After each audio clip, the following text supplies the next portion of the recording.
So yeah, we've just seen the World Championships happen, right, this past weekend. So we can talk about that a little bit. I'd love to hear your thoughts on it.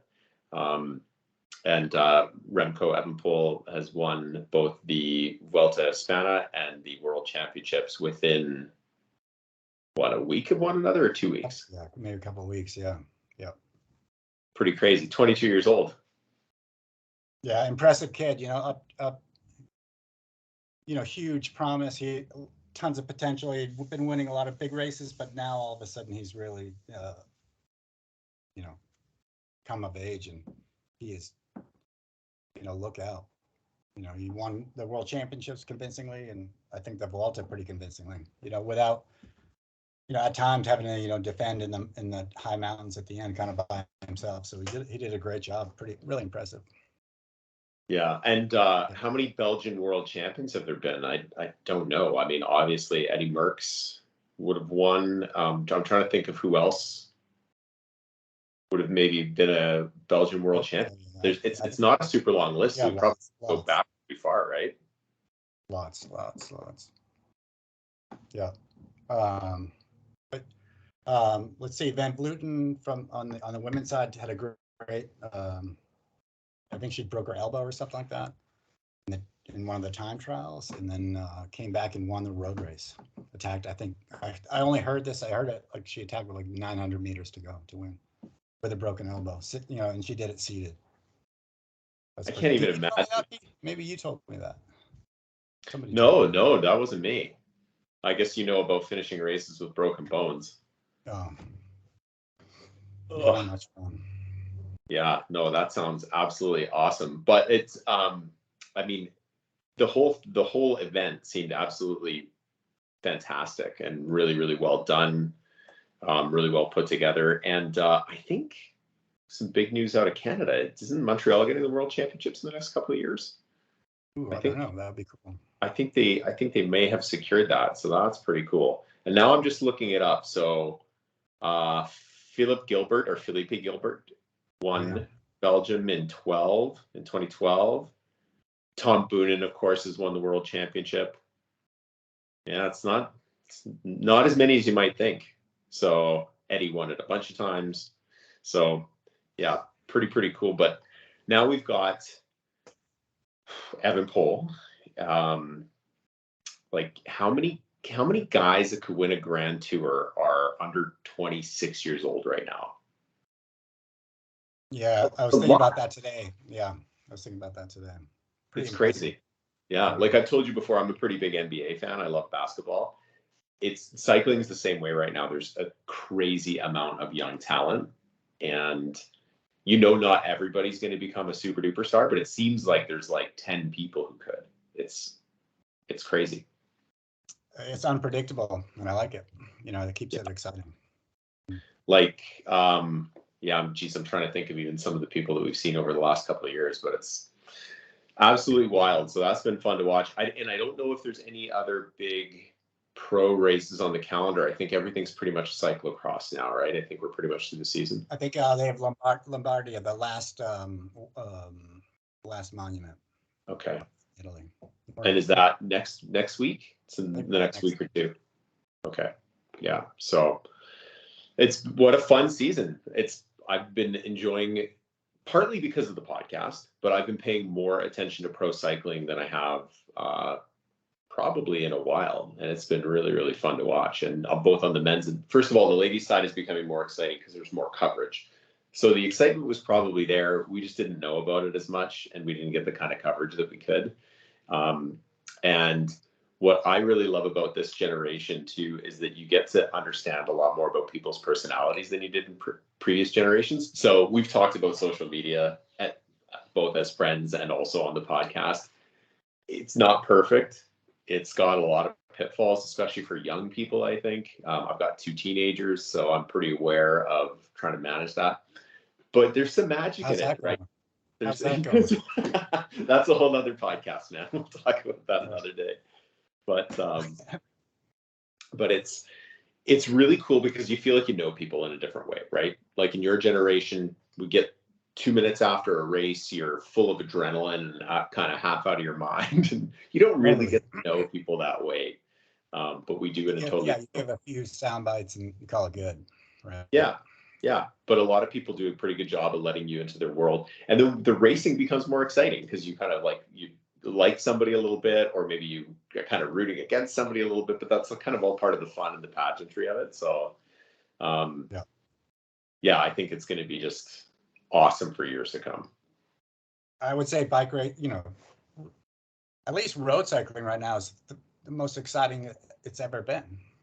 Arguably, right? Super exciting. Every race you don't know who's going to win. Everyone thought they knew who was going to win the Tour this summer. No, surprise, surprise, right? Same with the Vuelta, right? Boom. Big time. We have a new world. Yeah, now we have a new King of Belgium. So.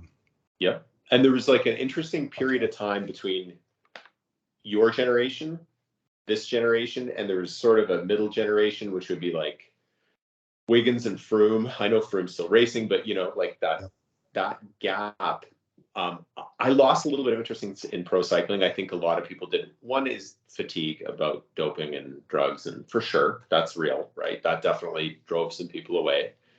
But it also started to, when we talked about this before, it felt like it was sort of devolving to just if you knew what everybody's watts per kilo were going into a race, it felt like a foregone conclusion. And it felt like some of the quote unquote romance was taken out of the sport a little bit that way, and panache, or whatever term you want to use for it. But that hasn't been the case at all. It's never been more exciting or more unpredictable. And they're mixing in gravel and different surfaces, and it's just, the whole thing it's like a circus. It's so much fun to watch. Yeah, it's great. It's fun to be a fan, don't you think? Completely. And that people are like Tom Pidcock, these cross-disciplinarian cyclists. Yeah. It's just a blast to watch. And as people get into a different stage of their career, some people are doing it a little bit earlier, some people are doing it a little bit later, but they have these second careers. If they're into it, if they're into keeping up with the training and stuff, like Rob Britton, who we're going to try and have on the podcast, he's been kicking ass all over these events all over Canada, leading the Pro Tour. He's quote unquote retired, but I don't know how much he's riding. It's a crazy amount, but he's doing gravel races and mountain bike stage races, and it's really cool that people can go out in all these different directions. Totally. I just listened to a great podcast done by Ted King. He interviewed Keel Ryan. Keel retired off the World Tour and went into gravel, kind of in the twilight of his career. And he was trying to do two jobs, his gravel job, and then I think a job off the bike. And he figured out that he can't do that. It's, he needs to train more and take it more seriously because the guys and gals he's racing against are taking it really seriously. Gravel, they say, is changing every year. It's getting more and more serious. And yeah, we're going to see we're going to probably see some team, a lot more teams coming into it, team tactics. I don't know. Yeah. Although it's kind of not in the spirit of gravel, but I think that's just the way it's going to go. There's going to be a lot of attention if you win these kind of races. So teams are going to take evolution things, I think. Yeah. But even when Ted retired, when was that? 4 or 5 years ago? Look at how much things have changed since then, right? I mean, yeah. And not to take anything away. I don't think they called it gravel back then, even. Maybe not even. Yeah, I think they call it gravel grinding or something. Gravel grinding. Yeah, or alternative surfaces or whatever. But you think about back then, it's not very long ago, you really could just sort of retire with World Tour fitness and then just go start kicking ass with, I think, probably taking a few logs off of the fire.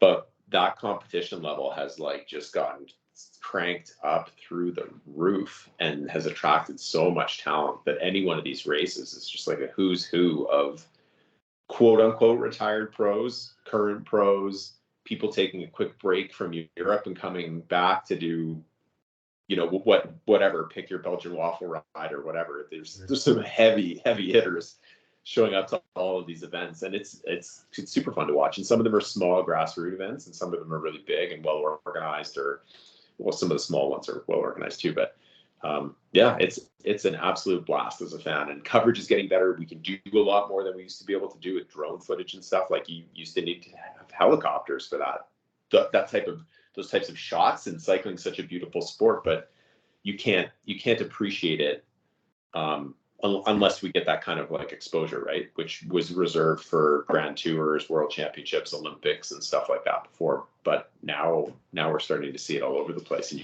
you can see awesome race recaps on YouTube. Sure helps as a cycling fan. You can get buried in some rabbit holes. So yeah, it's a blast. It's been awesome. So for kicks, I wanted to, we've talked about doing a little rundown of some cycling terminology, because this is a weird and nebulous thing for people, especially as they're new to the sport. And strangely, particularly in road cycling, there's this whole different sort of like vernacular to it, probably because it has developed in numerous parts of the world, right? So it's a whole bunch of different languages kind of getting smushed together into like a cycling dialogue. But I've had people A, tease me about it, B, have no idea what I'm talking about when I've used some of these terms. So we're gonna do a rundown for people, and I'm gonna see if I can stump you on any of them. So you're gonna give me the answers on what these things mean, and we're gonna see if we can get you on any of them. Okay. So some of these are gonna be layups. So for the listener, what is aero? When somebody says aero, what are they talking about? For me? Yeah. Aerodynamic. Okay. And that can refer to what? Like your riding position, obviously. Sure. Your bike. Your wheels. Your clothing. Your facial hair. Everything. Aero, yeah. Everything is subject to aero, right? Yeah, especially when you're doing it for a living. Okay. What does attack mean? When you attack the peloton, when you surge ahead or sprint ahead of the group. Okay. Yeah. Okay. So it is a and they're typically a surprise attack too, right?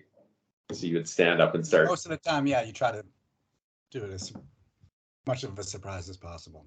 Okay. Then in the pro peloton, what level of gamesmanship, when you were planning an attack, would you have? Like, would you physically try and look like you were suffering? Like, is there some theatrics going on in that too, even within the small space that you're in, to try and like have people stop concerning themselves with you? Not all the time, but sometimes. Yeah. I mean, that can't be your MO all the time, but right. Because then people know, right? Okay. Yeah.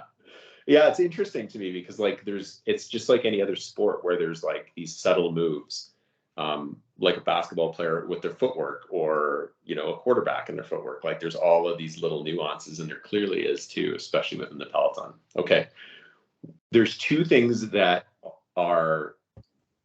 sound like they're kind of the same thing, but they're not. So what is the difference between blowing up and bonking? Blowing up is when you've just gone way too hard and you've hit the limit and you're totally above the limit. Right. It's just downhill. Bonking's when you run out of blood sugar. Yes. Run out of fuel. Yeah. Okay. So one is for running your engine too hot, and one is not giving it enough fuel. Sure. Right. They're not the same thing. They both feel like shit, but they're not the same thing. Yes. Okay. Right. Yeah, bonked many times, so many times. Okay. This is one of the ones that I might get you on. I'm not sure. What's a brevet? Brevet? Yeah. Does it have to do with like a long distance cycling event? It does. Yeah. Shit. You got me. Okay. I thought I might get you there. Yeah. A brevet is like a partial randonneur ride. What? So what's randonneuring? Like a long distance ride, right? Crazy long, yeah. What we call ultra, right? Yeah. Sure. Exactly. Okay. What's a chamois? That one's easy. I think most people who listen. Come on, next question. That's you want to explain that? Okay. Bunny hop. You explain. Bunny hop? Chamois is the diaper-ish looking pad in your bike shorts, which if you aren't riding with the chamois, Steve O'Shaughnessy, if you're listening, you should be riding with the chamois for sure. Okay. Did he do the Tour Divide with or without? The whole thing, no chamois. Silk boxers. I mean, that's just like, That's dangerous. Just paying. Totally, man. I don't know. I'm gonna tag him in this post when we launch this one.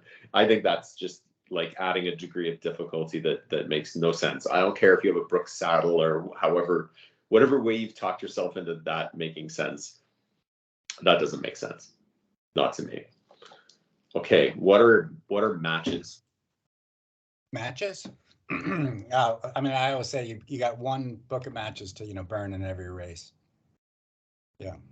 And do you get to know how many matches are in the match book before a race starts, or is it a bit of a mystery? I mean, typically you have let's call it 20 matches to burn through a race, right? You got to be careful. I don't know. Hopefully you have a lot more matches than that, but yeah, use them judiciously. Yeah, you only have so many matches to burn every day. It's a reference to a large effort, right? And how many of those you can use. Yeah. Okay, so what is being on the rivet? We talked about that a little bit the other day, but we didn't record it. Yeah, on the rivets, just they always use this sign language here, like on the rivets, that being like right, just hanging on for dear life, right there, about to blow up. But it's the stage right before blowing up. yeah. And that expression actually comes from when saddles were made with rivets, and it's from in an effort to get every ounce of power out of the bike. You're literally leaning forward and getting your body harder into the front on the rivets on your saddle. So that's where that actually comes from. But I had to look that up. I knew what the expression meant from watching the Tour de France on TV, and Phil Leggett is probably how I know what that means, but I didn't know its origin, so I had to look that up. Okay, this one, I spend a lot of time being careful to not sound like a cycling snob. This is an inclusive sport. I don't care what you look like, what your background is, what kind of bike you ride. Like, you're getting a wave from me. I don't care if you're riding a townie or anything. But what is a century ride? Because this one I'm a bit of a cycling snob about. 100 miles. Exactly. So I'm Canadian. Everybody who listens to this podcast regularly knows that I'm Canadian, and I believe in the metric system. But a century ride is 100 miles. It's not 100 kilometers. I'm sorry, everybody. It's not. A century is, I know what century means. I know it means 100. But if you're talking in cycling terms, a century is 100 miles. That's not to take anything away from your 100K ride. That's an impressive achievement in its own, but it's a 100K ride, and a century is 100 miles. For the metric century, right? It's a 100K ride. That's it. Yeah, that one I feel strongly about. I don't know why, but there's something about that one to me. A century is 100 miles. When I told Jim I was going to last summer before, I can't remember which, I told him I was going to do a double century, and he wrote back metric ? And I was like, no, no, that's not right. Okay, what's a endo? Endo's when you go over the bars. There you go. That's how I broke my back. That's how I broke my back. Is it? I've never actually asked you about that. You were on a mountain bike, right?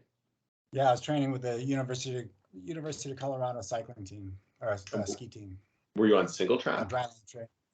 Dryland training. We were on like this cyclocross course, and they were making us race around it. So you treat it like the World Championships, and I went over a bump way too fast. One bump on one time, bounced on my front wheel. The next time, like head first into the ground. Like top of your head. Yeah. And you broke the vertebrae from compression. My third and fourth thoracic. That was an endo. That was a good one.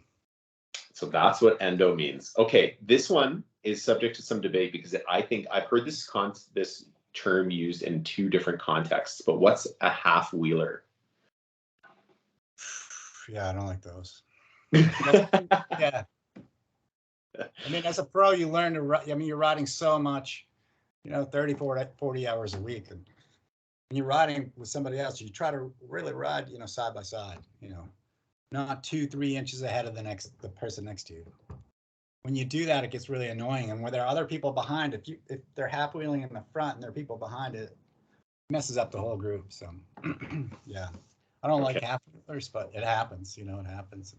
Yeah, so I've heard that term used in two contexts. One is one in that it's annoying because the person's always just edging a front, like it's an ego thing and they need to be just like a half wheel ahead, which does sound annoying. But I've also heard it in the context of behind, don't overlap wheels, right? Because even the smallest, oh, there's a pop can or whatever, and then you've suddenly created this domino effect off the back of a group, right? And not so for one of the main barriers that I've heard from people getting into road cycling is they're just not comfortable riding in a pack. I don't know why I'm comfortable riding in a pack. Maybe because I started young enough that my brain wasn't developed enough to be scared of it. But I'm totally okay riding like tight wheels and stuff like that. But that's a huge no-no. Like never especially if you're drafting, right? And if you're trying to draft in crosswinds, well, maybe don't unless you're in a race, right? Maybe don't draft in crosswinds and try and get in those 45-degree angles, because then you're getting wide and long and you need closed roads and it's a completely different game, right? But I remember Steve Pucci talking about sending you up to half wheel people, which is a way of sort of shaming them back into the pack, right? Which is a different terminology. But when you're riding in a group like 2x2, like there's always gonna be maybe one rider who's stronger than the other, and whatever, you just pull, you try to pull for the same amount of time at the same speed, and then you pull off, right? And let the next two come up. Yeah, that's the ideal way to kind of. So when you're riding in an abreast pace line, people who are listening and not. If this is like just training. If you're racing or you know, on a training kind of race type ride, like that's different. But like, yeah, this is only a group ride, long winter rides, and you're riding 4 or 5 hours with a group, like you pull, and then towards the end, if you're one of the stronger ones, you take longer pulls at the front, with another stronger rider, but you keep it. You don't half wheel each other like that. It's a pain in the butt.